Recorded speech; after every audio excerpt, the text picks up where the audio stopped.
नमस्ते छात्रों। अभी हम क्या देखेंगे ना, टोपी शुक्ला। इफ़न टोपी शुक्ला की कहानी का महत्वपूर्ण हिस्सा किस तरह है। इसमें प्रश्नोत्तर है, ये मुख्य प्रश्नोत्तर है, क्योंकि एनसीईआरटी सॉल्यूशंस फॉर क्लास 10 के लिए टोपी शुक्ला प्रश्नोत्तर है ना, अभी भी आएगी। ठीक है। इफ़न टोपी शुक्ला की कहानी का महत्वपूर्ण हिस्सा किस तरह है। इस कहानी का महत्वपूर्ण का मतलब क्या है ना, इम्पोर्टेंस हिस्सा निகழ்வு किस तरह है இது மாதிரி இருந்தது, ஒரு இம்பார்ட்டண்ட்டான ஒரு நிகழ்வு. சரியா। इफ़न और टोपी शुक्ला बहुत अच्छे मित्र थे। दोनों कैसे ना, बहुत अच्छे मित्र थे। ये का मतलब अंड। इफ़न के यहाँ टोपी का अन्ना जना भी रहता था। वह अपने मन की बात उसकी दादी और उसके ही बताता था। इस कारण इफ़न टोपी शुक्ला की कहानी का महत्वपूर्ण किस्सा है.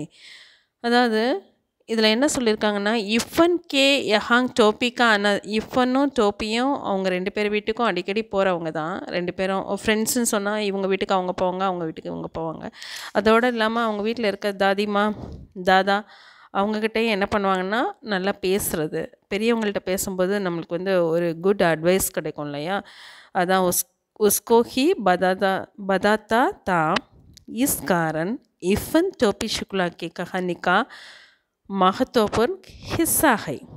नेक्स्ट सेकंड क्वेश्चन, इफ़न की दादी अपने पीहर क्यों जाना चाहती थी। इफ़न की दादी एक ज़मींदार की बेटी थी। इफ़न की दादी कौन है ना, ज़मींदार की बेटी थी, जबकि उनके मायके में वे एक मालवी के पत्नी थी. இப்போ எப்படி இருக்காங்க, அவங்களுடைய பத்னியாக இருக்காங்க. उनके यहाँ बहुत की दूत की दही रहता था. இங்கே வந்து என்ன பண்ணுதான், நிறைய வந்து தூத்து கீ அப்புறம் வந்துட்டு दही எல்லாமே அங்கே சாப்பிட்ருக்காங்க. परंतु मायके में उनके यह सब नहीं मिलता था.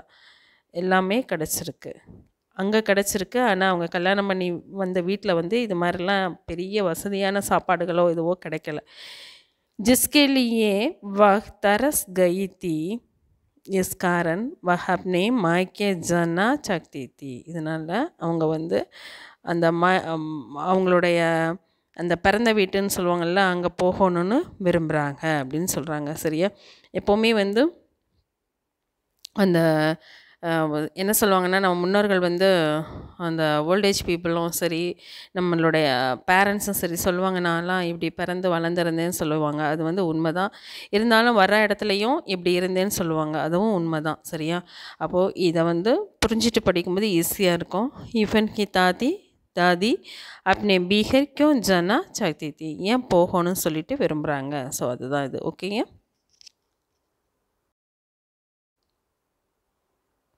थर्ड प्रश्नोत्तर, इफ़न की दादी अपने बेटे की शादी में गाने बजाने की इच्छा पूरी क्यों नहीं कर पाई. इस इच्छा डिज़ायर क्यों नहीं पाई. उत्तर, दादी का विवाह एक मौलवी खानदान में हुआ था. दादी का विवाह एक मौलवी खानदान में हुआ था, जहाँ पर गाना बजाना जायज़ नहीं था. इसलिए वह अपनी इच्छा को पूरी नहीं कर पाई. ஏன்னு சொன்னால் இவங்க என்ன பண்ணுறாங்க, இவங்களுடைய டிசையருக்கு தகுந்த மாதிரி அது இல்லை. மௌலவின்னா நான் சொல்லியிருக்கேன் ஏற்கனவே, அந்த மசூதியில் வந்து இதெல்லாம் சொல்லி கொடுப்பாங்க இல்லையா, அவங்க தான் பெரியவங்களா, ஒரு பெரிய செயின்ட்டு, பெரிய தலைவராக இருப்பாங்க. சரியா. அது இவங்களுடைய ஆசைகள் வந்து வேறு மாதிரி இருந்துச்சு. ஸோ அது மாதிரி இல்லை அப்படின்னு சொல்லிட்டு அவங்க என்ன பண்ணாங்க, अपनी इच्छा को पूरी नहीं कर पाई. फोर्थ वन, अम्मी शब्द पर टोपी के घर वालों की क्या प्रतिक्रिया हुई. अम्मी அப்படின்ற ஒரு சப்தத்தில் வந்து அதனுடைய தாக்கம் வந்து டோப்பியுடைய கர்வாலோங் அவங்களுடைய வீட்டு பீப்புள்ஸ் இருப்பாங்க இல்லையா, அவங்களோட என்ன வந்து ஒரு அசர், ஒரு எஃபெக்டை உண்டு பண்ணிச்சு அப்படின்றாங்க. जैसे ही टोपी के घर वालों ने यह शब्द सुना, वे सब बहुचक्के होकर उसकी तरफ देखने लगे, क्योंकि टोपी एक हिंदू था और अम्मी शब्द उर्दू का शब्द हुआ, जो कि मुसलमान उपयोग करते हैं। तो उन्हें लगा कि यह इसने कैसे सीखा। जब उन्हें सच्चाई पता चली तो इस पर टोपी की पिटाई भी हुई. ஏன்னா இவங்க வீட்டில் எப்போவுமே வந்து என்ன பண்ணுவாங்கன்னு சொன்னால், இவன் வந்து ஒரு ஹிந்துவாலா பையன். இவங்க வீட்டில் எப்போவுமே என்ன பண்ணுவாங்கன்னா, அந்த சப்தம் வந்து பேசிகிட்டே இருக்க சப்தம் வந்து வித்தியாசமாக வந்து உருது சப்தம் வருது, இது எங்கேருந்து கற்றுட்டு வந்த அப்படின்னு சொல்லிட்டு அவனை வந்து அடிக்கிறாங்க. அவ்வளோதான், வேற ஒன்றும் இல்லை.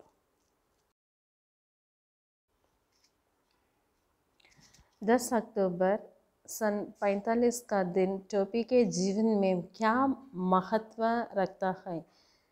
10 अक्टूबर उस दिन क्यों महत्वपूर्ण, क्यों इम्पोर्टेंस दिन है, ऐसा भी कहा था. 10 अक्टूबर सन 45 को इफ़न के पिता का ट्रांसफ़र हो गया तो इफ़न को भी उनके साथ जाना पड़ा, जिस कारण टोपी ने अपने एक अभिन्न मित्र को दिया. கோன்னு சொன்னால் எழுந்துடுறான். அதாவது அவனுடைய அப்பாவுக்கு வந்து ட்ரான்ஸ்ஃபர் ஆயிடுது. அப்போ அப்பாவுக்கு ட்ரான்ஸ்ஃபர் ஆனால் எந்த ஊருக்கு போகிறாங்களோ அங்கே தான் அவங்களுடைய குழந்தைங்களும் போவாங்க இல்லையா. அப்படி இருக்கும்போது அங்கே பக்கத்தில் பழகின அந்த ஃப்ரெண்ட்ஷிப்பை வந்து எழுந்துடுற மாதிரி அது கோதியா. ठीक है, उसने दया किया कि वह कोई ऐसा मित्र नहीं बनाएगा. அவன் நினச்சிருக்கான், இது மாதிரி ஒரு ஃப்ரெண்ட்ஷிப் இனிமேல் எனக்கு கிடைக்கவே போகிறதில்ல. जिसकी बदली हो जाए, இது மாதிரி बदली, இது மாதிரி ஒரு ஃப்ரெண்ட்ஷிப் கிடைக்கவே போகிறதில்ல. अतः यह उसके जीवन में एक बहुत ही महत्वपूर्ण दिन था. இதனால தான் அவனுடைய வாழ்க்கையில் இந்த நாள் மிகவும் இம்பார்ட்டன்ஸான ஒரு டே அப்படின்னு நினச்சான். ठीक है, टोपी ने इफ़न से दादी बदलने की बात क्यों कही? टोपी ने यह बात इसलिए कही क्योंकि टोपी की मांग और इफ़न की दादी का एक ही हाल था. ஏன்னா அவனுடைய அம்மாவும் அவனுடைய தாதிமாவும் ஏக் ஹி ஹால்னா ஒரே மாதிரி நம்ம சொல்லுவோம். இவங்களும் அவங்களும் ஒரே மாதிரி. எப்படி ஒரே மாதிரி? அவங்களும் சாஃப்டாக பேசுவாங்க, இவங்களும் சாஃப்டாக பேசுவாங்க, அவங்க கைண்டாக இருப்பாங்க சொல்லுவாங்க. அதே மாதிரி தான் அவங்க ரெண்டு பேருமே ரொம்ப மதுர் बात बोलने वाली. ठीक है, इफ़न की दादी उसकी माँ की तरह मधुर बोलती थी, परंतु उसकी माँ की तरह उन्हें घर में बहुत कम लोग बोलते थे. ஆனால் அவங்க அம்மா மாதிரி வீட்டில் வந்து குறைய பேர் தான் பேசுகிறாங்க. वे इफ़न को कहानियाँ सुनाती थी और उसे तरह की बातें करती थी. इस सभी को ध्यान में रखते हुए टोपी ने यह बात कही, इसलिए इसे नोट में लिखिए. 6 प्रश्नोत्तर है ना, हिंदी नोट में लिखिए. धन्यवाद.